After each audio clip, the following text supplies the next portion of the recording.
এই যে বউ, আমি এসে গেছি। আজকে বেশি মাছ পাইনি। এত বৃষ্টিতে মাছ ধরা যায় নাকি? মাছ যা ধরেছো, এই বর্ষার দিনে লাগে বেশি। বৃষ্টিটা তো আবার বেড়ে গেল। আজকে কি যাবে বাজারে মাছ বিক্রি করতে? কেন যাবো না? সেটাই হবে আজকে। এত সে পোনা মাছ ধরে নিয়ে এলে, এগুলো না হলে কি হবে? বৃষ্টিতে কেউ হাটে বসবে বলে তো মনে হয় না। লোকজন সেরকম বেরোচ্ছে না, তাই বললাম আর কি। তুমি আমার সাথে চলো। কেমন করে ব্যবসা করতে হয় আমি দেখাচ্ছি। পাগলে গলে গোল মারবো আমরা। চলো তাহলে, আমি প্রস্তুত। চলো, চলো তাড়াতাড়ি। খরিদ্দারগুলি কাউকে দেখতে না পেয়ে চলে যাবে সে। অন্যদিনে থেকে আজকে মুনাফা অনেকটাই কমে যাবে। কি আর করা যাবে? আজকে আমরা সবচেয়ে বেশি মুনাফা করে দেখাবো। দেখে নিও তুমি। সেটা কিভাবে সম্ভব? খরিদ্দার আসুক, ঠিক দেখতে পাবে। এখন চুপ করে বসো দেখি। আজকে আর বাজারে যাবে না নাকি? কিভাবে যাব বলো গিন্নি? এত বৃষ্টিতে মাছ ধরা যাবে না, আর বাজারেও বসা যাবে না। সেটাও ঠিক। কিন্তু দুদিন হলো বৃষ্টিতে মাছ ধরা যাচ্ছে না, তাই কোনো রোজগারও নেই। শুনছি নাকি এই বৃষ্টিটা 2 সপ্তাহ ধরে চলবে। কি করে যে সংসার চালাবো জানি না। আরে থাক, ওসব নিয়ে চিন্তা করো না তো। বিধাতা ঠিক একটা উপায় বলে দেবে। এরকম যদি হতো তাহলে কেউই আর কাজ করতো না, সবাই বাড়িতেই বসে থাকতো। বিধাতা কাউকে নিরাশ করেন না। দেখো, সব ঠিক হয়ে যাবে। তুমি এত সহজে সবকিছু হেসে উড়িয়ে দাও কিভাবে বলো তো? কই, আমি তো পারি না। সব জিনিসটা সবাই পারে না। তুমি যেটা পারো, আমি কি সেটা পারি বলো? হ্যাঁ, সেটাও ঠিক। আচ্ছা, তুমি বসে বসে বৃষ্টি দেখো। এই ঠান্ডা আবহাওয়ায় আমি গরম গরম মসমসে পাকোড়া তৈরি করি। আমার বউটা আমায় কত ভালোবাসে। কি যে বলো না তুমি! থাক। হ্যাঁ, কি গো ভাই, আজকে আর অন্য কেউ বসেনি নাকি? না না, আজকে এত মুষলধারে বৃষ্টি হচ্ছে তো, তাই হয়তো কেউ বসেনি। হতে পারে। আচ্ছা, আজকে তোর কাছে কি কি মাছ আছে রে? আজকে বেশ তরতাজা পোনা মাছ আছে। আপনাকে কত দেবো? আর দেখে তো মনে হচ্ছে মাছগুলো বেশ ভালোই। আমার বাবুর আদেশ, ভালো মাছ নিয়ে আসতে বলেছেন। এই যে, মাছগুলো দেখুন ভালোভাবে। আপনার বাবুর খুব পছন্দ হবে। আচ্ছা, এই নাও থলি, ভরে দাও 1 কেজি। এই নিন আপনার পোনা মাছ। আপনার বাবু খেয়ে আপনার প্রশংসাই করবে দেখবেন। কত টাকা দিতে হবে এটার জন্য?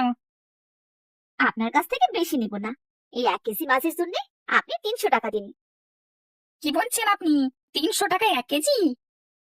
দেখুন, এই বর্ষার দিনে এত কষ্ট করে মাছ ধরতে হয়। পারিশ্রমিক হিসেবে তো এইটুকু প্রাপ্যই, তাই না? এই নিন, ধরুন আপনার টাকা। হ্যাঁ বৌদি, আপনি বড্ড বেশি দাম নিচ্ছেন, এটা কিন্তু উচিত না।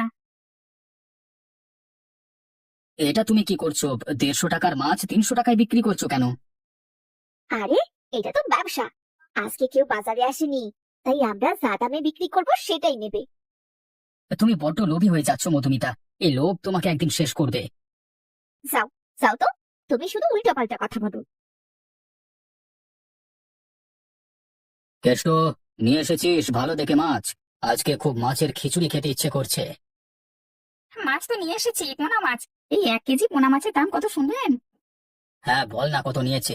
এই তো, যে পোনা মাছ 150 টাকা কেজি, তাই তো? আমিও তো এতদিন এটাই জানতাম বাবু, কিন্তু আজকে আমার থেকে 300 টাকা নিল। হ্যাঁ, কি বলিস রে তুই? একেবারে দ্বিগুণ দাম। এটা কি করে হয়? আজকে বাজারে অন্য আর কোনো দোকান বসেনি, তাই সুযোগ দিয়ে নিয়ে নিয়েছে। না না, এটা তো ঠিক নয়। গ্রামে নিয়ম কানুন ভঙ্গ করেছে সুরেন্দ্র। ওকে আমি সঠিক শিক্ষা দেব, তাও আবার এই পোনা মাছ দিয়েই। এরকম চলতে থাকলে গ্রামের সাধারণ মানুষ খাবে কি এত চড়া দাম? তুই দেখেছিস কি? এবার আমি আমার খেলা দেখাবো, তুই শুধু দেখতে থাক। সুরেন্দ্রদের উচিত শিক্ষা পাওয়াটা খুবই জরুরি, তাড়াতাড়ি কিছু একটা করুন। এবার দেখতে থাক শুধু, ওদের জ্বালিয়ে ওদেরকে ফাঁসাবো। দেখলে তো, আজকে আমার জাদু। দুদিনের মুনাফা একদিনেই কামিয়ে দেখালাম। সবকিছুই ঠিক আছে, কিন্তু এত চড়া দামে বিক্রি করাটা আমাদের উচিত হয়নি। তুমি চুপ করো তো। ব্যবসা করতে গেলে এক আধ দিন এমনই করতে হয়, না হলে বেশি মুনাফা আসবে কি করে? অত টাকার আমার দরকার নেই। সুখে শান্তিতে দিন কেটে গেলেই হলো। এই যে, বোকার মতো কথাবার্তাগুলো বলো। এগুলো শুনলেই মাথার শিরাগুলো জ্বলে ওঠে। আমার টাকা চাই, শুধু টাকা। বুঝেছো? বউ, এত লোভী হয়েও না। থেকে থেকে তুমি অনেক লোভী হয়ে উঠেছো। পোনা মাছ বিক্রি করে তো সামান্য টাকাই আয় করেছি। এতে আবার লোভী হওয়ার কি আছে, হ্যাঁ? বিক্রি করেছো সব ঠিক আছে, কিন্তু কত দামে বিক্রি করছো সেটাও তো ভেবে দেখো। যতদিন বৃষ্টি হচ্ছে, ততদিন এরকম মুনাফাই হোক। তারপর আবার যেমন বিক্রি করতাম তেমনি করব। আজকে তুমি পোনা মাছ বিক্রি করে এত টাকা মুনাফা কামালে তো দেখবে একদিন এই পোনা মাছের জন্যই তুমি উচিত শিক্ষা পাবে। তোমার এই ফালতু কথা শোনার মতো সময় আমার নেই। দীপক ভাই, বাড়িতে আছো নাকি? হ্যাঁ, বাড়িতে আছি, একটু দাঁড়ান, যাচ্ছি। এত সকাল সকাল কে এলো গো? সেটাই দেখি, তুমিও এসো। আরে তমাল বাবু যে, আমার বাড়িতে কি মনে করে? কেন কেন, আমি কি আসতে পারি না নাকি? আরে না না, সেটা নয়, আমি বলছিলাম এই বৃষ্টি মাথায় নিয়ে আমার বাড়িতে এসেছেন, নিশ্চয়ই কিছু দরকার আছে, তাই না? হ্যাঁ, তোমার সাথে খুব জরুরি একটা কথা আছে। জরুরি কথা পরে বলবেন, আগে উপরে উঠে আসুন। এই বৃষ্টিতে ছাতা মাথায় দিয়ে দাঁড়িয়ে আছেন। না না, আমি এখানেই ঠিক আছি। হ্যাঁ তমাল বাবু, কি জরুরি কথা বলবেন বললেন? হ্যাঁ হ্যাঁ, তোমার ওই যে পুকুরটি আছে না, ওটা আমাকে 2 সপ্তাহের জন্য বিক্রি করবে। এই 2 সপ্তাহের জন্য পুকুর বিক্রি? এটা আবার কেমন কথা? আরে অত জটিল ভাবে নিও না। আমি তোমায় তোমার পুকুরের জন্য 15,000 টাকা দিচ্ছি। 2 সপ্তাহের জন্য পুকুরটি আমার হয়ে গেল। আরে তুমি অত ভাবছো কি? বিক্রি করে দাও। এমনি 2 সপ্তাহ বৃষ্টি হবে, বাড়িতে বসেই কাটাতে হবে। তার চেয়ে ভালো বিক্রি করে দাও, যা টাকা পাওয়া যাবে তাই ভালো হবে। দেখেছো দীপক, তোমার স্ত্রী কত বুদ্ধিমতী। অত ভেবো না, তোমার লাভই হবে। আচ্ছা, তাহলে আমি 2 সপ্তাহের জন্য বিক্রি করলাম। সুরেন্দ্র, তোমার জন্য একটা ভালো প্রস্তাব এনেছি, পারলে গ্রহণ করো। আমার জন্য প্রস্তাব? কি প্রস্তাব? আমি তোমার পুকুরটাকে 2 সপ্তাহের জন্য কিনতে চাই, আমায় বিক্রি করবে? সারা জীবনের জন্য নয়, মাত্র 2 সপ্তাহের জন্য। হ্যাঁ হ্যাঁ, শুধুমাত্র 2 সপ্তাহের জন্য। তারপর তোমার পুকুর তোমাকে আবার ফিরিয়ে দেব। এতে 25,000 টাকা। 2 সপ্তাহের জন্য তোমার পুকুরটা আমার হয়ে গেল। আচ্ছা আচ্ছা, ঠিক আছে। 2 সপ্তাহ পর যেন আমার পুকুর ফিরে পাই।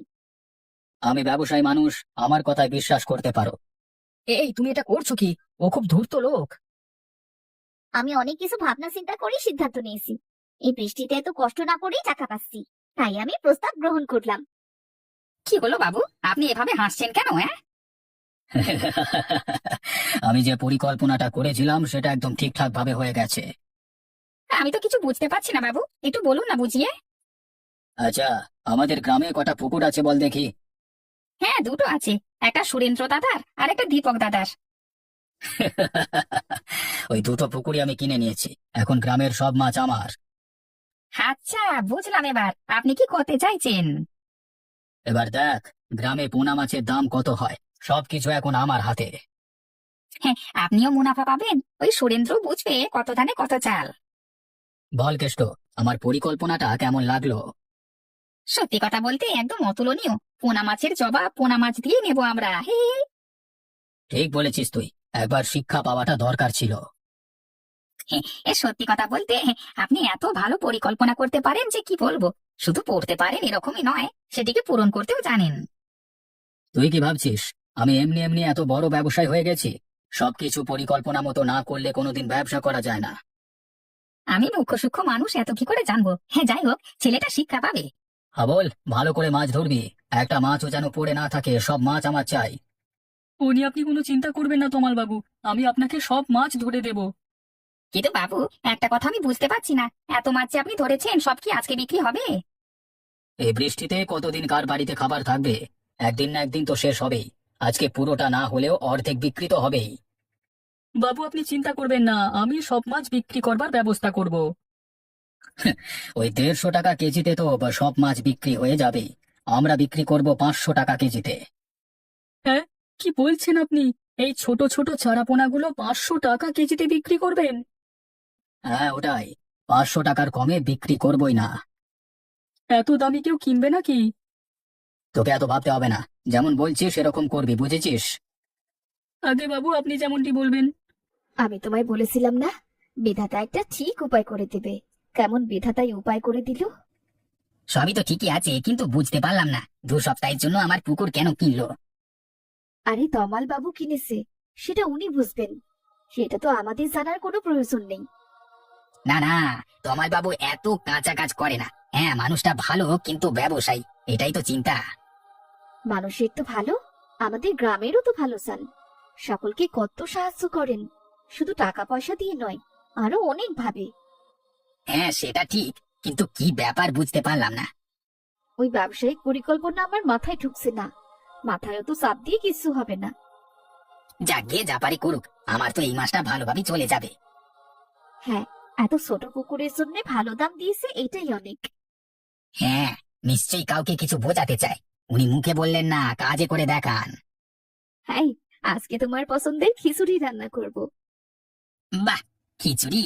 খিচুড়ির কথা শুনতেই একটা গান মনে পড়ে গেল। এই মেঘলা দিনে একলা ঘরে থাকে না কুমুন, কাছে যাব কবে পাবো। তুমিও না মাঝে মাঝে এমন করো। এই যাও যাও, খিচুড়ি রান্না করো, এই দুপুরে জমিয়ে খাওয়া যাবে। ভাই, কি কি মাছ আছে দেখান দেখি। ভালো ভালো পোনা মাছ আছে, আর অন্য মাছ আজকে আনি নাই। আপনি কি নেবেন? আচ্ছা, তাহলে আমাকে দিন 2 কেজি। আপনি ঠিক বলছেন তো? 2 কেজি নেবেন তো? পরে আবার মত বদলাবেন না তো? আরে, আমি মাছ নেবো বলি তো এসেছি। তা কত করে দিচ্ছেন মাছ? 500 টাকা কেজি, এর থেকে 1 টাকাও কম হবে না। বলেন কি, এই ছোট ছোট পোনা মাছগুলো 500 টাকা কেজি? যা ইচ্ছে তাই করছেন নাকি? দেখুন মশাই, আপনাকে প্রথমেই বলছি, 1 টাকাও কম হবে না। যদি আপনি নিতে চান তাহলে নিন, না হলে ছেড়ে দিন। 2 কেজি নয়, আমাকে 1 কেজি দেন। এখন অন্য কোনো দোকান বসেনি বলে যা ইচ্ছা তাই করে ফেলছেন, বলুন। দেখুন মশাই, আমি অত কিছু শুনতে চাই না। যদি নিতে হয় নিয়ে যান, না হলে এখন আসুন। ঠিক আছে, দিন দিন, এই নিন আপনার 500 টাকা। আবুল, মাছটা দিয়ে দে বাবুকে। এই নিন বাবু আপনার মাছ। আবার আসবেন কিন্তু। আপনারা তো দিনে দুপুরে ডাকাতি করছেন, আবার বলছেন আসতে। এটাই তো ব্যবসা। কি ভাই, মাছ নিলে নাকি? তা মাছ কত করে দিল? আর বলবেন না মশাই, আমাদের গ্রামের ব্যবসায়ী ওই তমাল বাবুর লোক বিক্রি করছে মাছ, দিনে দুপুরে ডাকাতি শুরু করেছেন। কেন কেন, কি হয়েছে? এত চড়া দামে মাছ বিক্রি করছে যে কি বলবেন আপনি। 500 টাকা কেজি পোনা মাছগুলো। সে কি কথা? এত দামে তো বিক্রি করা উচিত নয়। সাধারণ মানুষ কিনবে কি করে? কি আর বলবো ভাই, আমি বললাম বলে কি খারাপ ভাবে ব্যবহারটাই না করলো আমার সাথে। খেতে যেহেতু হবে তাই কিনতে হলো। হ্যাঁ হ্যাঁ, বুঝতে পেরেছি। সুযোগের সৎ ব্যবহার করছে, কিন্তু এটা করতে দিলে তো হবে না। আপনি আমি কি করতে পারি বলুন? ওনাদের পুকুর, ওরা যেমন দাম রাখবে সেরকমই তো করতে হবে। সেটা বললেই হলো নাকি? এইভাবে আমি চলতে দেব না। আপনি কত কেজি পোনা মাছ কিনেছেন? 2 কেজি কিনবো বলে তো গেছিলাম, কিন্তু অত দাম শুনে 1 কেজি নিলাম। 1 কেজি পোনা মাছের দাম লাভ রেখে হয় 150 টাকা, আর আপনার কাছ থেকে নিয়েছি 500 টাকা। 350 টাকা অতিরিক্ত মুনাফা। সবকিছু জেনে শুনেও আমার হাত পা বাঁধা। আচ্ছা ভাই, আমি এখন আছি, হ্যাঁ। আচ্ছা ঠিক আছে, কি করা যায় আমি দেখছি। তমাল বাবু, এটা কি ধরনের কাজ হচ্ছে আপনার? এটা আপনি ঠিক করছেন না। আমি আবার কি করলাম? আমি তো আমার মতো বেচা কেনা করছি। আপনি 150 টাকা কেজি পোনা মাছ 500 টাকা কেজিতে বিক্রি করছেন? এত মুনাফা? এত মুনাফা করা উচিত না। গ্রামে সাধারণ মানুষের কি হবে? সুরেন্দ্র, আমায় তুমি এখন এসব কথাগুলো শোনাচ্ছ? আর যখন তুমি 150 টাকা কেজি মাছ 300 টাকা কেজিতে বিক্রি করেছিলে, তখন কি ঠিক করেছিলে? দেখলে তো মধুমিতা, তোমার জন্য আজকে আমাকে অপমানিত হতে হচ্ছে। বলেছি না, মতলব করো না। সত্যি, আমার খুব ভুল হয়ে গেছে। এত লোভ আমার উচিত হয়নি। সুরেন্দ্র, আমার প্রধান উদ্দেশ্য তোমাকে অপমান করা নয়, তোমাকে সঠিক শিক্ষা দেওয়া, যাতে তুমিও বুঝতে পারো কতটা কষ্ট হয় সাধারণ মানুষের। তমাল বাবু, আপনি ওকে কিছু বলবেন না। সব দোষ আমার। আমি এইরকম দামেই বিক্রি করেছিলাম, কিছু টাকার লোভে। আমি তোমায় তোমার পুকুর ফিরিয়ে দেব। নিশ্চয়ই বুঝতে পেরেছো এবার কেমন সমস্যা হয়। আমি যা মুনাফা করেছিলাম সব টাকা ফিরিয়ে দেব। আমি তোমাকে বলেছিলাম না, এই পোনা মাছই একদিন তোমার কাল হয়ে দাঁড়াবে। আচ্ছা আচ্ছা, ঠিক আছে, তোমাদেরকে বোঝানোটাই দরকার ছিল, তাই আমি এসব করেছি। ধন্যবাদ তমাল বাবু, আপনি আমার চোখ খুলে দিয়েছেন। আমি আর কোনোদিন লোভ করব না। যেটুকু পারবো তাতেই সন্তুষ্ট থাকবো।